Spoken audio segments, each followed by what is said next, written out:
प्यारे दोस्तों, कैसे हैं आप। आज हम आपके लिए लेकर आए हैं कुछ बेहद ही शानदार मैन्युफैक्चरिंग मशीनों की जानकारी को लेकर, जो कि अलग अलग तरीके से अलग अलग खाने की सामग्रियां बनाने का कार्य करती हैं। और आज के वीडियो में जितनी भी मशीनें आपको दिखेंगी वह सारी नई मशीनें होने वाली हैं, जो अपने कमाल के तरीके से मैन्युफैक्चरिंग के लिए जानी जाती हैं। तो बिना टाइम वेस्ट किए शुरू करते हैं अपनी आज की इस वीडियो को।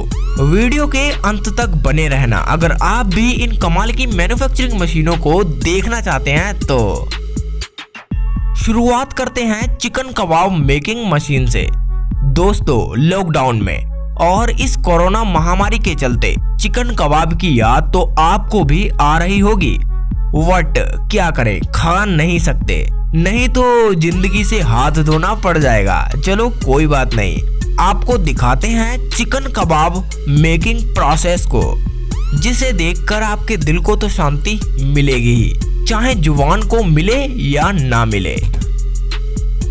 चिकन कबाब बनाने की शुरुआत होती है फैक्ट्री में लाए गए चिकन से, जिस चिकन को कारीगरों के द्वारा कुछ इस प्रकार से साफ किया जाता है चिकन कबाब को बनाने के लिए।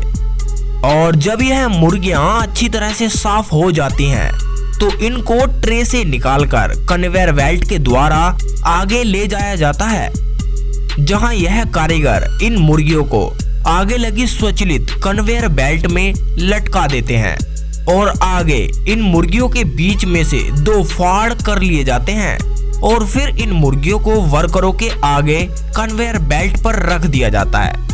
आप देख सकते हैं इस प्रोसेस को कैसे किया जा रहा है, जहां यह वर्कर इस चिकन में मौजूद गंदगी को निकाल देते हैं व अच्छी तरह से साफ कर देते हैं। जब यह चिकन साफ हो जाता है तो इसमें मसाले मिलाने का काम शुरू होता है, जिसके लिए एक कोननुमा मशीन में हल्दी व विभिन्न प्रकार के मसालों को डाला जाता है व उन मसालों को अच्छी तरह से मिलाया जाता है, जिसके अंदर चिकन को डाला जाता है व अच्छी तरह से मिक्स किया जाता है। जब यह चिकन अच्छी तरह से मिक्स हो जाता है तो बाद में यह वर्कर इन चिकन को एक रैक में लगाते जाते हैं, जिससे कि इन्हें गोल आकार मिल जाता है और इसके साइड में जो भी एक्स्ट्रा चिकन के पीस होते हैं उनको काट कर बाहर कर दिया जाता है और इन्हें पैकेट में पैक कर लिया जाता है कुछ इस प्रकार से। और प्रत्येक पैकेट का वजन 30 किलोग्राम से ज्यादा होता है। तो दोस्तों, इस प्रकार से तैयार होता है चिकन कबाब, जिसको आप घर में फ्राई करके खाना पसंद करते हैं। दोस्तों, दूसरे नंबर पर है हॉट डॉग मेकिंग प्रोसेस। दोस्तों, अगर आपको नहीं पता कि हॉट डॉग्स क्या होते हैं, तो दोस्तों यह एक प्रकार के मुलायम मांस से बने रोल होते हैं, जिसको मांस की सहायता से तैयार किया जाता है। बेसिकली इनमें सुगर का मांस, चिकन का मांस व गोमांस से भी इन्हें तैयार किया जा सकता है। आप जाकर गूगल पे चेक कर सकते हैं। लेकिन दोस्तों, इस वीडियो में हम आपको दिखाएंगे कि चिकन के हॉट डॉग्स कैसे तैयार किए जाते हैं।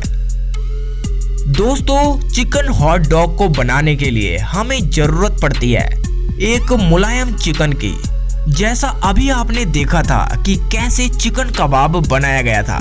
सबसे पहले चिकन में मौजूद मुलायम मांस को अलग कर लिया जाता है, फिर उस मांस को इन मशीनों के द्वारा बारीक किया जाता है। जैसे ही यह मांस बारीक होता है तो इसमें हल्दी, नमक, मसाले आदि मिलाए जाते हैं, जिससे एक पेस्ट बनकर तैयार हो जाता है।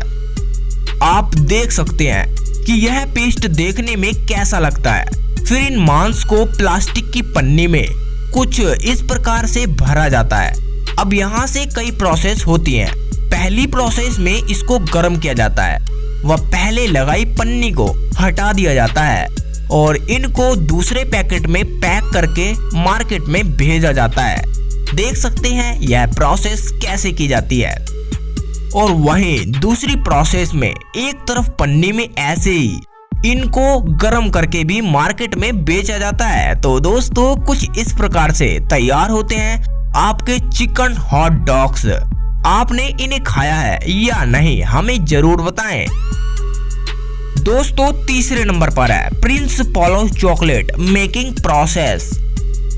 दोस्तों प्रिंस पोलो चॉकलेट को बनाने के लिए हमें जरूरत पड़ती है salt, sugar, wheat flour, fractionated palm oil, chocolate, cocoa butter, cocoa powder, milk fat, potato starch, baking soda, artificial flavour. तो दोस्तों इन सभी इंग्रेडिएंट्स को मिलाकर तैयार होती है आप सबकी प्रिंस पोलो चॉकलेट। जानते हैं कैसे?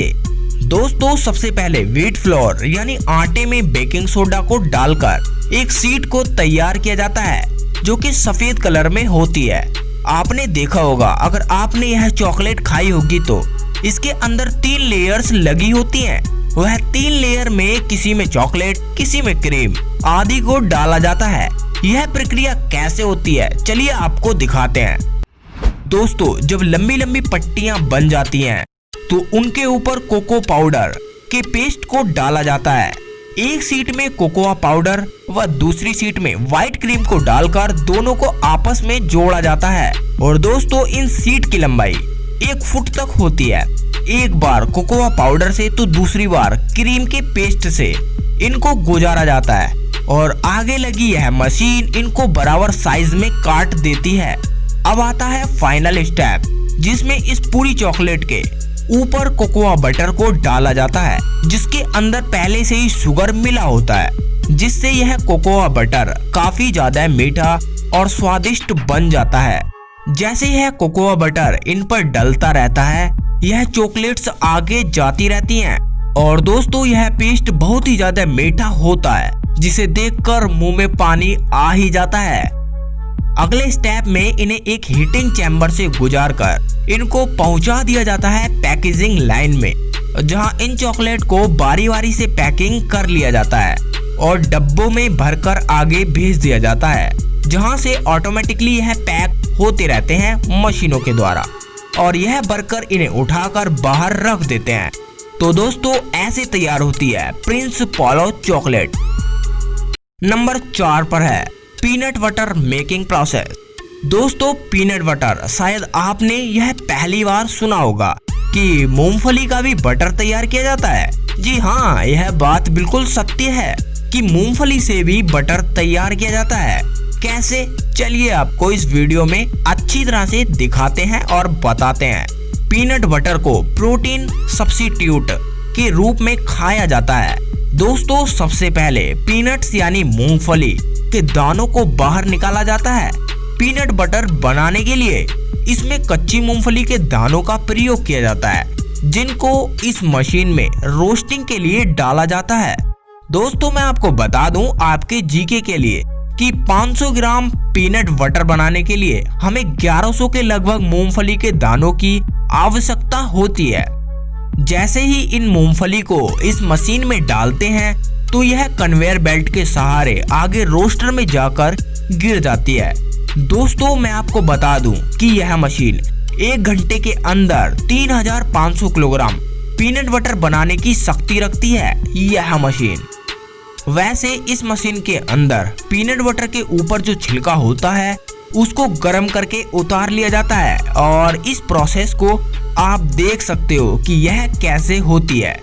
लेकिन दोस्तों अभी भी पूरी तरह से इनके ऊपर से छिलका नहीं उतरता है, जिसके लिए इन्हें अगले कंपार्टमेंट में भेजा जाता है, जहां आप देख सकते हैं इन पीनट्स पर से पूरी तरह से छिलका उतर जाता है व इनको आगे भेज दिया जाता है। अब इन पीनट्स को ग्राइंडर से पीसा जाता है और इनका पेस्ट तैयार किया जाता है। इस पेस्ट को बनाने में जरूरत पड़ती है नमक, चीनी और बहुत कम मात्रा में वेजिटेबल ऑयल की, जिनको ऊपर से डाला जाता है और नीचे से इस पीनट बटर का पेस्ट बनता रहता है। पेस्ट बनने के बाद अब इनको इन कांच के जार में भरा जाता है और फाइनली पीनट बटर बनकर तैयार हो जाता है। तो दोस्तों कुछ इस प्रकार से बनता है पीनट बटर। तो दोस्तों नंबर 5 पर है सॉल्टी स्टिक्स मेकिंग प्रोसेस। आप सोच रहे होंगे कि यह सॉल्टी स्टिक्स क्या है। तो दोस्तों आपने सेम तो खाए होंगे और आपने कुरकुरे भी खाए होंगे। यह भी सेम की तरह ही होते हैं, चटपटे, जिनको तलकर खाया जाता है। चलिए जानते हैं यह मजेदार सॉल्टी स्टिक्स कैसे तैयार किए जाते हैं। दोस्तों, इन सॉल्टी स्टिक्स को बनाने के लिए हमें जरूरत पड़ती है wheat flour, salt, vegetable fat, sodium hydroxide, ammonium hydrogen carbonate. तो दोस्तों, यह तो थे इसमें डलने वाले कुछ मुख्य इंग्रेडिएंट्स। अब आपको दिखाते हैं इनको कैसे तैयार किया जाता है, बस आप देखते रहिए। सबसे पहले गेहूं के आटे को मशीन के द्वारा गूंदा जाता है। फिर इस आटे में विभिन्न प्रकार के रसायनों को डाला जाता है, जैसे sodium hydroxide, ammonium hydrogen carbonate. ऊपर दिए गए जितने भी इंग्रेडिएंट्स हैं वह सब इसी आटे के अंदर डाले जाते हैं। आटा गूंद जाने के बाद और सारे इंग्रेडिएंट्स मिल जाने के बाद इस आटे से स्टिक्स तैयार की जाती हैं, वह भी मशीनों के द्वारा। यहाँ आप देख सकते हैं आटा ऊपर घूमता रहता है और नीचे आटे के छोटे छोटे रोल बनते रहते हैं, जिनको पानी से गुजार कर आगे मशीन में भेजा जाता है और आगे लगी ये मशीन इन रोल को काटने का काम करती है, जिससे छोटी छोटी स्टिक्स बन जाती हैं। और दोस्तों, मैं आपको बता दूं कि यहाँ पर बहुत प्रकार की स्टिक बनाई जा सकती हैं। जैसे यह वाला शेप देखिए, यहाँ अलग तरीके से स्टिक्स को बनाया गया है और यहाँ देखिए यह अलग तरीके से लंबी स्टिक्स बनाई जा रही हैं, जिसको मशीनों के द्वारा काटा जाता रहता है और यह आगे कन्वेयर बेल्ट में चलती रहती हैं। और दोस्तों, अंत में इनके ऊपर नमक का छिड़काव किया जाता है और इनको फ्राइंग के लिए आगे भेज दिया जाता है, जहां से ये फ्राई होकर आगे की ओर चली जाती हैं। और लो जी, तैयार हो गए आपके सॉल्टी स्टिक्स। ऐसे कई प्रकार के सॉल्टी स्टिक्स को विभिन्न विभिन्न तरीकों से बनाया जाता है, आप देख ही सकते हैं इन अलग अलग सॉल्टी स्टिक्स को। तो दोस्तों, आज के वीडियो के लिए बस इतना ही। मिलते हैं नेक्स्ट वीडियो में। वीडियो पसंद आया हो तो इसे लाइक करें और ज्यादा से ज्यादा लोगों के बीच में शेयर करें। तब तक के लिए मुझे दीजिए इजाजत। बाय, जय हिंद, वंदे मातरम। ख्याल रखें अपना और अपने परिवार का।